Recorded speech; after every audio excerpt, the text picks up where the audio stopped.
जनधन खात्यावर पैसे आले होते कोरोनाच्या काळात. आमच्या शेजारचं एक म्हातारा जाऊन उभे राहिलो बँकेत 11:30 ते 4:30. त्याला पैसेच भेटले नाही. पोराने विचारलं काय झालं बाबा? अरे म्हणले ते किरडी येऊन बसलाय मॅनेजर, त्याला मराठी येत नाही हिंदी येत नाही, त्याला फक्त इंग्लिश येते. म्हणले मग? म्हणले मला कुठे समजते. म्हणजे या हुशार होता बाबा. गेला आपल्या त्याच्याकडे एक भाड्याघर मस्त, त्यांच्या घरी भाड्यानं मास्तर राहायचे जिल्हा परिषदचे. आणि सांगितलं गुरुजी मला इंग्रजी शिकवा. आता गुरुजी म्हणले अख्ख्या वायरी तुटल्या, आता कसं काय करावं. पण नाईलाज होता. जर म्हटलं नाही शिकवत तर हे लगेच म्हणले उद्या माझी रूम खाली करा.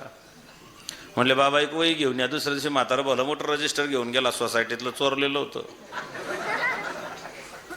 हा श्री गणेशा सुरू झाला ABCD EFG.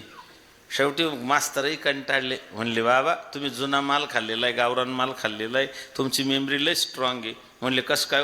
म्हणले अर्धी इंग्रजी तुम्हाला आजच यायला लागली. म्हणले इतकी सोपी? अहो म्हणले लई सोपी आहे. म्हणले कसं काय? म्हणले कोण काही विचारलं की पहिल्यांदा यस म्हणायचं आणि दुसऱ्यांदा बोलला की नो म्हणायचं. बाबा पहाटेच उठला बस स्टँडवर गेला आणि इंग्लिश पेपर घेतला, टाइम्स ऑफ इंडिया. पेपर उलटा धरला. एक पोरग भरतीला चाललं होतं, तलाठीची भरती होती मुंबईला, आणि त्याचं पाकिट मारलं. ते पोरग पाकिट शोधत होतं, कोणी पाकिट मारलं असेल.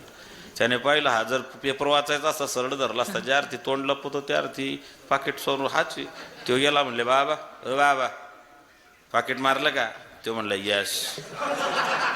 तो म्हणला लाज वाटते का? माझ्या आजोबाच्या वयाची तुम्ही डोक्यात सफेद दिली, या वयात चोऱ्या करता बऱ्या बोलून माझं पाकिट परत करा. तो म्हणला नो. असा हानला, बारीक केला. घरी आला, म्हातारीने झेंडूबाम लावून दिला.